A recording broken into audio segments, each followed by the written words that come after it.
नमस्कार मित्रांनो, मी गणेश वानकर इग्नाइट अकॅडमीच्या या प्लॅटफॉर्मवर मी तुम्हा सर्वांचे स्वागत करतो। आगामी सरळ सेवा मार्फत ज्या काही आपल्या टेक्निकलच्या एग्जाम होतील, मग त्या सीएच्या असो, जेईच्या असो, एईच्या असो, मग ते पीडब्ल्यूडी असो, डब्ल्यूआरडी असो, डब्ल्यूसीडी असो, टीपी असो, मनपा असो, एमआयडीसी असो, सिव्हिल, मेकॅनिकल, इलेक्ट्रिकल कुठल्याही ब्रांचेससाठी असो, तर त्यांच्यासाठी शासनाचा एक महत्त्वपूर्ण निर्णय आलेला आहे। एक नवीन जीआर आलेला आहे आणि या जीआर नुसार वेटिंग लिस्टचा पिरियड आता वाढणार आहे आणि ही उमेदवारांसाठी खूप आनंदाची बातमी मित्रांनो। याचा खूप पॉझिटिव्ह फायदा जो आहे तर तो आपल्याला होणार आहे। तर हा जीआर काय सांगतो, जीआर मध्ये काय काय गोष्टी नमूद केलेल्या आहेत, त्या सर्व काही गोष्टी आपण पाहणार आहोत, म्हणून तुम्ही हा व्हिडिओ शेवटपर्यंत पूर्ण बघायचा आहे। आणि सिव्हिल साठी डायरेक्ट रिक्रुटमेंट एक्झामची आपली जी बॅच आहे तर ती बॅच अवेलेबल आहे। तर ही बॅच तुम्ही इग्नाइट अकॅडमीचं ऍप्लिकेशन डाउनलोड करून जे आहे तर त्या बॅचला तुम्ही जॉईन करू शकतात।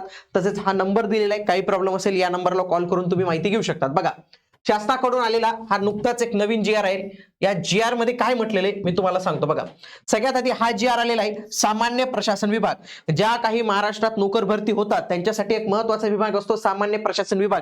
हा डायरेक्ट मुख्यमंत्र्यांकडे असतो। मुख्यमंत्री याच्यावर जे आहेत तर ते निर्णय घेत असतात।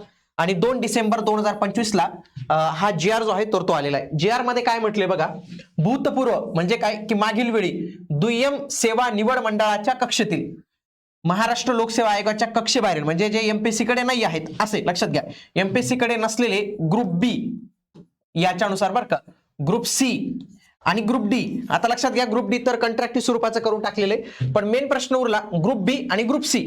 तर यांची जी काही पद आहेत तर त्यांच्यासाठी मार्गदर्शक सूचनांमध्ये काही सुधारणा करण्याबाबत हा जीआर जो आहे तर तो आलेला आहे। लक्षात घ्या, जे काही ग्रुप बी ची पद असतील आणि ग्रुप सी ची पद असतील त्याच्यामध्ये आपले जेई सीई चे पद येऊन लागतात त्याच्यातच, तर यांच्या संदर्भातला हा जीआर आहे। बघा, या जीआर मध्ये त्यांनी काय सांगितलेलं आहे की महाराष्ट्र लोकसेवा आयोगाच्या कक्षेबाहेरील जे काही गट ब, गट क आणि गट ड संवर्गाची पदे सरळ सेवेने महापरीक्षा पोर्टल मार्फत भरावयासाठीच्या ज्या काही 4 मे 2022 रोजीच्या निर्णयाद्वारे ज्या काही मार्गदर्शन सूचना देण्यात आलेला होता त्याच्यामधील परिच्छेद क्रमांक 11 मध्ये एक बदल सुचवण्यात आलेला होता। तो परिच्छेद क्रमांक 11चा मी तुम्हाला दाखवतो वाटल्यास।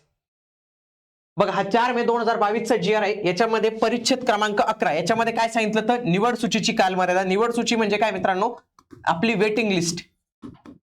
वेटिंग लिस्ट निवड समितीने तयार केलेली निवड सूची एका वर्षासाठी किंवा निवड सूची तयार करताना दिनांकांपर्यंतची रिक्त पदे विचारात घेतली आहेत त्या दिनांकांपर्यंत आणि यापैकी जे नंतर घडेल अशा दिनांकांपर्यंत विधिग्राह्य ठरेल। आणि त्यानंतर निवड सूची म्हणजे ही सिलेक्शन लिस्ट राहते आणि याला प्रतीक्षा यादी म्हणतात।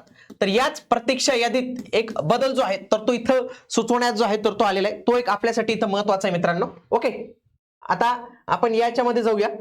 आता या निवड सूचीची कालमर्यादा 1 वर्षासाठी किंवा निवड सूची तयार करताना ज्या दिनांकापर्यंतची रिक्त पदे विचारात घेण्यात आली आहेत त्या दिनांकांपर्यंतच, तर इथं त्यांनी सांगितलेले आहेत। पण 1 वर्षामध्ये पद भरली जात नाही। का पद भरली जात नाही त्याचं कारण पण त्यांनी दिलेले की प्रशासकीय कारण असतं, काही प्रशासन लवकर भरत नाही। जसं की मला सांग, आपलं डब्ल्यूआरडीचं जे आहे तर ते सीए चे काही पद रिक्त आहेत। खूप ठिकाणी ते भांडारपाल, कालवा निरीक्षक ही सगळे पद रिक्त आहेत। डॉक्युमेंट व्हेरिफिकेशन करून आले मुलं, अजूनही ती लिस्ट लागत नाही। का?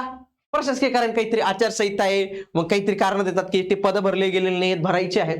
न्यायालयीन प्रक्रिया काही वेळेला कोर्टात जातात, निवडणुका आल्या, आचारसंहिता लागली, कोविड सारखी सिच्युएशन, आपत्ती स्थिती आली, माजी सैनिक, खेळाडू, दिव्यांग इत्यादी उमेदवारांच्या सेवाविषयक अटी शर्ती विचारात घ्याव्या लागतात। मेडिकल, वैद्यकीय तपासणी, तसेच नवीन भरती येथील विलंब या कारणांमुळे प्रतीक्षा यादीतील लक्षात घ्या पात्र उमेदवारांना संधी मिळण्यापूर्वीच निवड सूचीची मुदत संपुष्टात येते। म्हणजे 1 वर्षापर्यंत ती जी यादी राहते तर ती राहते ना, अस्तित्वात राहते।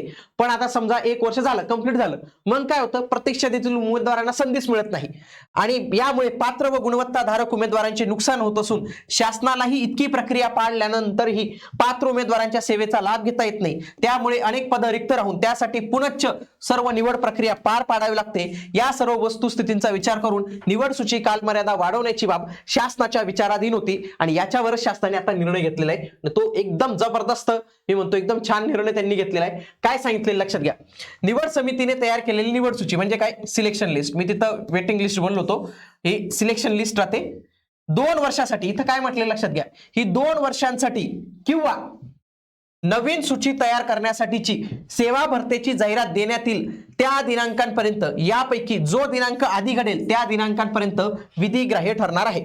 फॉर एक्झाम्पल, आता मला सांगा की आपली जलसंपदा विभागाची जाहिरात आली होती 2023 मध्ये.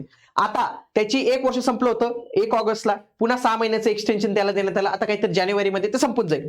यांचं काय म्हणणं आहे, जोपर्यंत समजा मी असं समजूया की आपली एक एक्झाम झाली WRD ची, याची एक्झाम झाली 2023 मध्ये, तर त्यांचं काय म्हणणं आहे की इथून 2 वर्ष तुमची ही सूची आता ही राहील, म्हणजे 24 आणि 25. 1 डिसेंबरला आली ना, तर 1 डिसेंबर 2024 ते 1 डिसेंबर 2025 पर्यंत ही काय राहील मित्रांनो, व्हॅलिड राहणार आहे.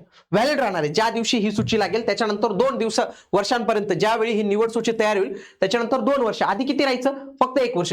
मग याच्यामध्ये काय होईल, समजा 100 जागांसाठी पहिले निवड केली, याच्यापैकी 30 लोकांनी नंतर सोडून दिलं, 30 लोकांनी नंतर सोडून दिलं. मग 30 लोक कुठून घेतो आपण, प्रतीक्षा यादीतून, कुठून, वेटिंग लिस्ट मधून.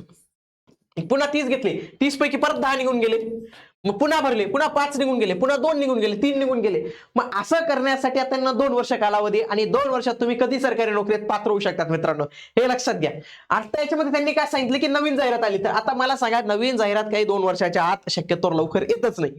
WRD ची तेव्हा आली, अजून येते का नवीन, नाही आली. पण हीच तेव्हा जर 2 वर्षाची अट राहिली असते ना, उमेदवार निवांत राहिले असते, कोणीतरी हायर पदाला सिलेक्ट होतं. काय होतं, आता एखादा CA ला सिलेक्ट झाला मित्रांनो, तो नंतर JEE ला होतो, JEE वाला EE ला होतो. तर हे असं इथलं पद खाली होतं ना. मग हे 2 वर्ष तुम्हाला मिळतात, आणि या 2 वर्षांमध्ये तुम्हाला सिलेक्शनसाठी चान्स मिळतो. म्हणजे हा विद्यार्थ्यांसाठी मी म्हणतो शासनाचं खूप आभार मानले पाहिजे. खूप चांगला निर्णय त्यांनी इथं घेतलेला आहे.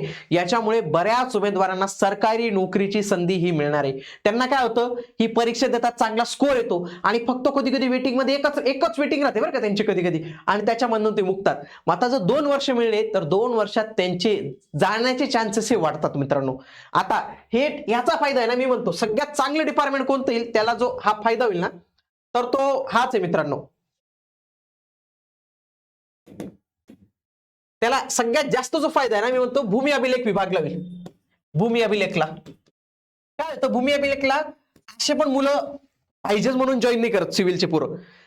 पण काय होईल, आता समजा आता ही एक्झाम झाली ना, आता हे जो 2 वर्ष यांना मिळाले, 2 वर्ष जर यांना मिळाले, तर याच्यापैकी JEE ला जे सिलेक्ट होतील, CE ला सिलेक्ट होतील, ते सोडून देतील, ते सोडून देतील भूमी अभिलेख. पण 2 वर्ष राहिल्यामुळे काय फायदा होईल की याच्यात कोणाला ना कोणाला जे काही क्रायटेरियामध्ये बसतात, मिनिमम 45% घेण्याची अट असते, मिनिमम 45% जे काही येतील त्यांना इथं संधी मिळू शकते. ही खूप चांगली अट जी आहे तर ती इथं आपल्याला पाहायला मिळते, आणि याचाच फायदा जो आहे तो उमेदवारांना इथं होणार आहे. आणि यासाठी आपण शासनाचे खरंच जे आहे तर ते आभार मानूया. प्रत्येक वेळी आपण शासनावर टीका करत असतो की हा निर्णय चुकीचा घेतला, तो निर्णय घेतला, परंतु हा 2 वर्षाचा अत्यंत चांगला असा निर्णय जो आहे तर तो आपण म्हणू शकतो.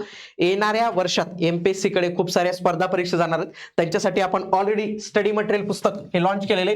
जे कोणी उमेदवार RTO MVI साठी तयारी करत असेल तर त्यांच्या पूर्व परीक्षेसाठी संपूर्ण स्टडी मटेरियल मराठीमध्ये आणि इंग्रजी अशा दोन्ही वेगवेगळ्या भाषेत आपण लॉन्च केलेले. इग्नाइट अकॅडमीच्या ऍप्लिकेशनवरून तुम्ही हे बुक लिस्ट आज मागवू शकता. भेटूया आता आपण पुढील व्हिडिओमध्ये. तोपर्यंत जय हिंद, जय महाराष्ट्र, धन्यवाद.